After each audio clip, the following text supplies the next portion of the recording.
नमस्कार, स्वागत करता हूं आपका एक बार फिर द डाकिया विद एमी शर्मा में। आपने थंबनेल पे देखा, जन गण मन अधिनायक जय हे भारत भाग्य विधाता। ये हमारा राष्ट्रगान नहीं है। सन 1911 में जॉर्ज विलियम्स फिफ्थ जब भारत आए थे तो रविंद्रनाथ टैगोर ने उनको खुश करने के लिए ये गाना गाया था, भारत भाग्य विधाता। यानी उसको बोला गया था कि वो भारत का भाग्य विधाता है, और उसी वजह से 1913 में उसे नोबेल प्राइज दिया गया था। अगर ये राष्ट्रगान होता और भारत के लिए गाया गया होता तो आपको लगता है अंग्रेज रविंद्रनाथ टैगोर को नोबेल प्राइज देते? तब तो हिंदुस्तान गुलाम था ना, कैसे दे दिया?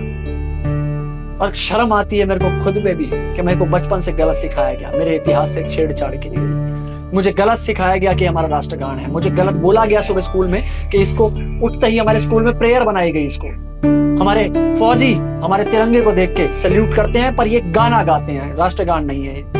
हमारे बच्चे गलत सीखते हैं। हम आज भी अपनी मानसिकता दिखाते हैं उन अंग्रेजों को कि हम आज भी तुम्हारे गुलाम हैं। हम लोग मानसिक तौर पे आजाद नहीं हो सकते कभी भी। हम लोग न्यू ईयर मनाना ज्यादा 1 जनवरी को ज्यादा जरूरी समझते हैं, लेकिन हिंदुओं का न्यू ईयर बनता है 1 अप्रैल को, जिसे अंग्रेजों ने अप्रैल फूल डे बना दिया है। आप लोग 1 अप्रैल को अप्रैल फूल डे ज्यादा मनाना जरूरी समझते हो, खुश होते हो एक दूसरे को पागल बना के, लेकिन आप अपनी संस्कृति को पागल बना रहे हो, आप अपने इतिहास को पागल बना रहे हो। 1 अप्रैल फुल डे नहीं होता है, हिंदुओं का नव वर्ष है। अप्रैल में नवरात्रे भी आते हैं, बहुत पावन महीना शुरू होता है हमारा, लेकिन हम लोगों ने उसे भी अप्रैल फूल डे बना दिया। और ये गलती हमारी नहीं है, ये गलती हमारे स्कूल की है। ये गलती उन इतिहासकारों की है जिन्होंने आगे आगे कभी ये समझाने की कोशिश नहीं करी कि ये चीजें गलत पढ़ाई जा रही है स्कूल में। ये गलती उन लोगों की है जिन्होंने कभी आवाज नहीं उठाई कि स्कूल में इंग्लिश से ज्यादा संस्कृत को वैल्यू दो, वेद पढ़ाओ, कुरान पढ़ाओ, सब पढ़ाओ, लेकिन सिर्फ इंग्लिश को इतना जरूरी मत बनाओ। हम लोग गुलाम हैं, आज भी गुलाम हैं। आप लोग संस्कृति अपनाते हो, वेस्टर्न कल्चर। यार संस्कृति कोई भी अपनाओ, अपना इतिहास क्यों भूलते हो? अपनी संस्कृति भूल के किसी और की संस्कृति अपना लेते हो और खुश होते हो कि हमने अप्रैल फूल डे बनाया, हमने न्यू ईयर बनाया। शर्म आनी चाहिए हम लोगों को खुद पे कि किसी ऐसे गाने को राष्ट्रगान घोषित कर दिया जाता है जो कि अंग्रेजों को अपना भाग्य विधाता बताता था।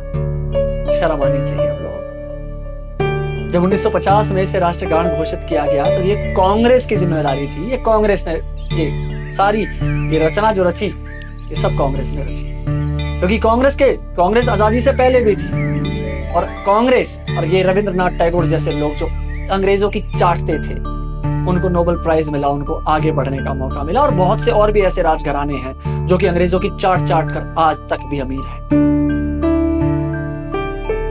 लोगों को बताओ कि राष्ट्रगान नहीं है। पिक्चर हॉल में जब ये बजता है, खड़े होने की जरूरत नहीं है। मेरे को शर्म आएगी या आपको शर्म आनी चाहिए खुद पे कि आप अंग्रेजों के लिए खड़े हो रहे हो, आज भी खड़े हो रहे हो अंग्रेजों के लिए। हमारे फौजी आज भी तिरंगे को देख के अंग्रेजों को सलूट करते हैं। नहीं करना चाहिए। इस गाने को हटाओ हमारी जिंदगी से। हमें ये गाना मुझे नहीं चाहिए, आपको भी शायद ये गाना नहीं चाहिए होगा। हिंदुस्तान बहुत बड़ा देश था, बहुत बड़ा, लेकिन इतना सा रह गया है क्योंकि हम लोग अपनी सभ्यता, अपनी संस्कृति, अपना इतिहास भूलते जा रहे हैं। हम लोगों को नई नई चीजें पढ़ाई जाती हैं और गलत तरीके से पढ़ाई जाती है। और सारी चीजें जो गूगल पे दिखती है ना, ये सच नहीं होती है। गूगल भी इंसानी हाथ है, वहां भी कोई इंसान बैठ के उसे अपलोड करता है। तो उसको भी हर चीज सच मत मान लीजिएगा कि गूगल पे आने वाली हर बात आपको सच्ची पता लगेगी। हमारा इतिहास मिटाया जा रहा है, हमारी संस्कृत भाषा खत्म कर दी गई है। मुझे भी नहीं आती क्योंकि सिखाई नहीं गई। मुझे हिंदी आती है और मुझे इंग्लिश आती है, लेकिन धीरे धीरे आप देख रहे हैं, आज से 20 साल पहले इंग्लिश कम बोली जाती थी, हिंदी ज्यादा बोली जाती थी। अब हम लोग इंग्लिश ज्यादा बोलने लगे हैं, हिंदी कम बोलने लगे। हमारे ऑफिस में हमें इंग्लिश बोलना ज्यादा जरूरी माना जाता है। वो हमारा इंटरव्यू इंग्लिश में लेते हैं, tell me something about yourself, क्योंकि हमें हमारी हिंदी भाषा से ही अब शायद नफरत होने लगेगी कि हम लोग हिंदी बोलते हैं तो शायद हम शर्मसार हो जाएंगे। मुझे घमंड है मुझे हिंदी बोलने पे। आपको भी होना चाहिए। हमारी कंपनीज जो बाहर की कंपनीज हैं, ठीक है, आप नौकरी करने जाते हो किसी विदेशी कंपनी में तो इंग्लिश बोलना जरूरी होता है। हर भाषा सीखो, लेकिन अपनी भाषा को भूलो मत। अपनी भाषा को भूलो मत। हाथ जोड़ के रिक्वेस्ट करता हूँ, इस राष्ट्रगान को हटाओ। ये राष्ट्रगान नहीं है, ये एक गाना है जो कि हमारी सोच को दिखाता है कि हम आज भी गुलाम हैं। वो बैठ के हंसते होंगे अंग्रेज कि देखो इन गुलामों को हमने आज भी मानसिक तौर पर गुलाम ही रखा है। यह हमारे लिए राष्ट्रगान बना लिया इन लोगों ने, और जन गण मन हमारे लिए आज भी गाते हैं। अप्रैल फूल डे मनाते हैं और अपना नववर्ष भूल गए। अपनी संस्कृति बचाओ, मर रही है, बचाओ इसको, नहीं तो भारत का इतिहास अब सिर्फ पन्नों में ही मिलेगा। ध्यान रखें, सावधान रहें, स्वस्थ रहें, मस्त रहें, जबरदस्त रहें और इनकी ऐसी तैसी करते रहें।